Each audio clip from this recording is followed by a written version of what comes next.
Dalam deskripsi video ini ada link download buku rekam jejak aksi belajar yang bisa memonitoring batas pembelajaran kamu. Dan juga ada link download buku Durus Lughah Arabiyah jilid 1 beserta buku panduannya. Baik, kita lanjutkan pada buku panduan. Ya, sekali lagi diingatkan bahwasanya buku panduan ini adalah untuk merangkum ya pelajaran-pelajaran yang sudah kita ambil di pelajaran yang ke-10. Pelajaran ke-10 pada bagian ini kita mempelajari ya satu kata ganti milik. Ya, kata ganti domir untuk kepemilikan ya sukun, ha, hu, ka. Ini kita sudah ambil semua.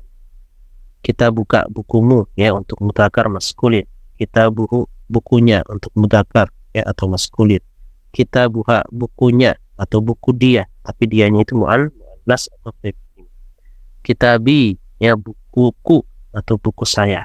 Ini mengatakan laki-laki maupun perempuan sama saja. Tidak ada bedanya antara laki-laki dan perempuan. Kalau itu yang mengatakan laki-laki kitabi, sama yang mengatakan perempuan kitabi. Kata ganti ini tidak berdiri sendiri.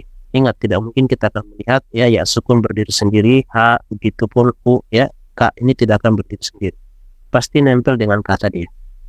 Ya, kata ganti ini menyerupai sufiks yang melekat pada kata benda ya. Sufiks ini melekat pada kata, ini istilah yang dipakai dalam bahasa Inggris ya. Baik, yang kedua Rakam isnain, sebagaimana yang kita lihat, bukumu adalah kitabuka dan bukunya adalah kitabuhu. Kata untuk ayah adalah abun dan untuk saudara laki-laki adalah akhun ya. Sebelumnya kita sudah ambil ini, tinggal merangkum ya, ada catatannya. Saudara laki-lakimu adalah akhuka dan bukan akhuka. Ya, di sini tambahan huruf, ada tambahan waw. Perhatikan waw ya, huruf waw harus ditambahkan di antara mudhaf dan mudhafun ilaih. Ya, ini mudhaf, ini mudhafun ilaih. Di tengahnya ada huruf waw. Ini lebih mempermudah ya. Jadi kalimatnya seperti itu. Dengan cara yang sama, ayahnya tidak ditulis abuhu tapi abuhu, ada huruf waw di tengah ya antara mudhaf dan mudhafun ilaih. Tapi dia sebenarnya dia bagian dari kata abu ya, bukan tiba-tiba muncul di tengah mudhaf dan mudhafun ilaih. Ya, kemudian dia terpisah dari kata mudhaf, tidak, itu satu ya, menyatu dengan mudhaf.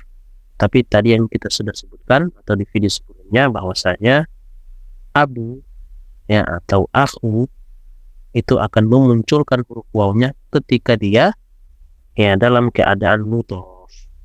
Baik, kita lanjut. Perhatikan yang berikut. Rumah Muhammad adalah Baitu Muhammadin ya, tetapi ayah Muhammad adalah Abu Muhammadin. Ini tadi kita sudah pada video sebelumnya sudah kita bahas juga ya. Kenapa dia muncul wawnya? Karena sebagai dan saudara laki-laki Muhammad adalah akhu Muhammadin. Ayahku dan saudara laki-lakiku tidak ditambahkan waw. Kapan itu? Ya, contoh tadi, ayahku ada ku ya, saudara laki-lakiku, akhi, abi ya, itu contohnya. Berikutnya, kata benda yang diikuti tambahan waw ya, ketika berfungsi sebagai mudhaf ada 4 kata.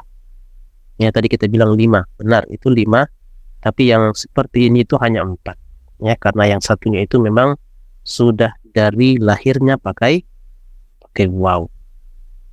Dia tidak bisa dipisahkan dari waw. Berbeda dengan abun.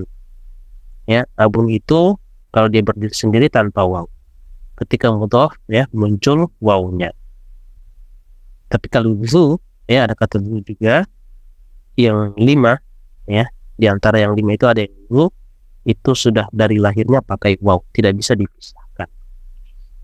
Kita ulangi, kata benda yang diikuti tambahan waw ketika berfungsi sebagai mudhaf itu ada 4 kata.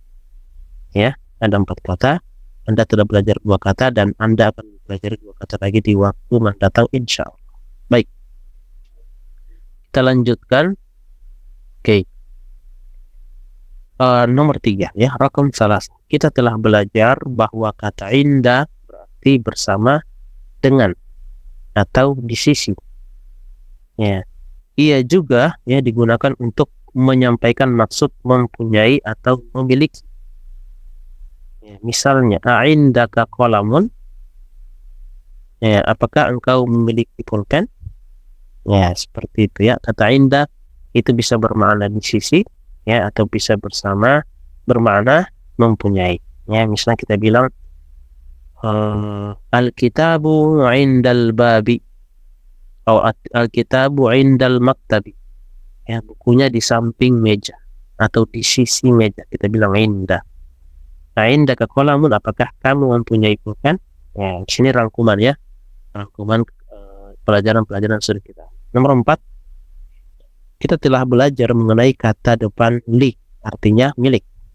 Ya, apabila diikuti oleh kata ganti milik, maka harokatnya berubah menjadi fathah. Li, tapi tiba-tiba menjadi la, laka, lahu, ya, laha. Ini dia, itu maksudnya ya. Jadi li berubah menjadi la. Kenapa?